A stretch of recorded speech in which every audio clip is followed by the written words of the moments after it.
छत्तीसगढ़ का वोट प्रतिशत क्या कह रहा है हमारे एग्जिट पोल के मुताबिक।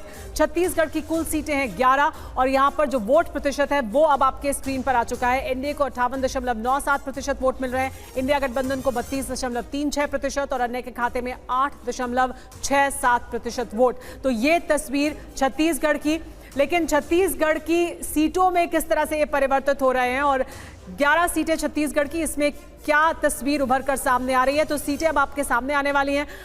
तो ये देखिए, ये तस्वीर अब छत्तीसगढ़ की हम आपको दिखाने वाले हैं। यहां पर किस तरह की तस्वीर उभरती हुई दिखाई दे रही है। छत्तीसगढ़ की कुल 11 सीटों में से 11 की 11 एनडीए के खाते में जा रही हैं।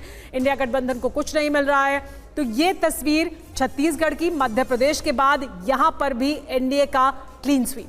ये बड़ा इंटरेस्टिंग है। अगर छत्तीसगढ़ की बात करें तो मध्य प्रदेश और छत्तीसगढ़ दोनों एक तरीके से एनडीए के लिए क्लीन स्वीप है और ये अपने आप में कांग्रेस को सोचने वाली बात है कि आखिर क्या है, हाउस इन ऑर्डर क्यों नहीं है वहां पर। छत्तीसगढ़ में तो उतनी वीक नहीं है कांग्रेस। अगर हेमंत सर, अगर छत्तीसगढ़ की बात की जाए वहां पर तो संगठन के लिहाज से कमजोरियां नहीं है जो मध्य प्रदेश वाली दिखाई देती हैं।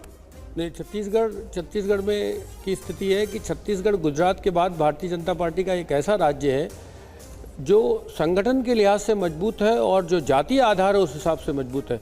पिछले विधानसभा चुनाव में छत्तीसगढ़ के आदिवासियों ने एकमुश्त बीजेपी को वोट दिया और इस वजह से आप देखिए सारे आकलन धरे रह गए थे।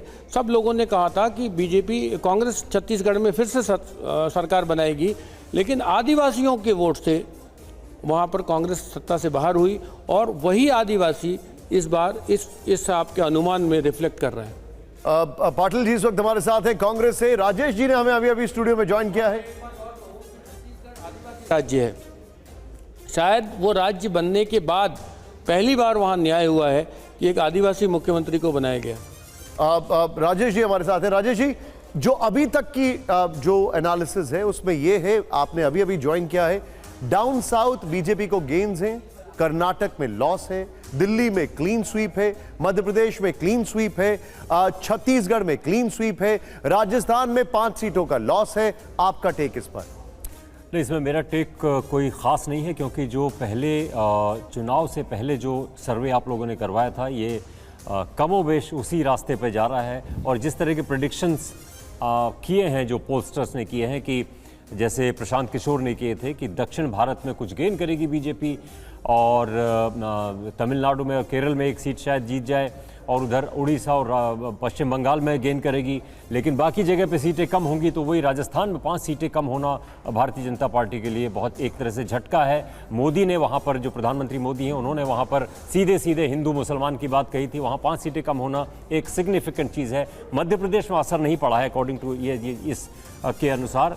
मध्य प्रदेश में जाहिर सी बात है, मध्य प्रदेश और छत्तीसगढ़ में भी जो ग्राउंड लेवल पर जो चर्चा हुई है, भारतीय जनता पार्टी के जो कार्यकर्ता ग्राउंड लेवल पर गए हैं उनका असर पड़ा है। खासतौर पर छत्तीसगढ़ में जो भारतीय जनता पार्टी के अलावा जो राष्ट्रीय स्वयंसेवक संघ के आनुषंगिक संगठन हैं वो गांव-गांव में जो चर्चेज थी पिछले कई साल से छोटे छोटे चर्चेज के बारे में वहाँ पर ये होता है कि यहाँ कन्वर्जन कर रहे हैं, संविधान ये अपना ईसाइयत बढ़ा रहे हैं, उसका असर हुआ है। आदिवासियों को गोलबंद करने में संघ के जो आनुषंगिक संगठन उनका बहुत बड़ा हाथ था, इसलिए वहाँ पर भी ये लग रहा है कि पूरी बढ़त भारतीय जनता पार्टी को मिल रही है। लेकिन मध्य प्रदेश में जो ये हो रहा है ये कितना काबिले यकीन है, इस पर अभी थोड़ा सा सवालिया निशान मुझे लगता है ये है। आपको लगता है कि कुछ सीटें हो सकती हैं जहां पर बहुत करीब फाइट है और उस पर सवाल हो सकता है। जाहिर सी बात है, ये एक अनुमान है, ये आकलन है, ये एग्जिट पोल है।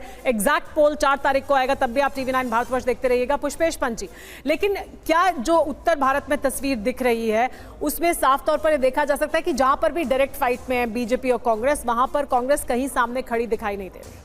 मेरे ख्याल में त्यागी जी कुछ समय पहले जो बात कह रहे थे उनसे मैं पूरी तरह सहमत हूँ। और जहाँ तक ये पूरी तस्वीर का सवाल है, मुझे लगता है अभी उत्तर प्रदेश का चर्चा आप इसमें करेंगे वो बाकी है, हरियाणा का बाकी रहता है, पंजाब का बाकी रहता है।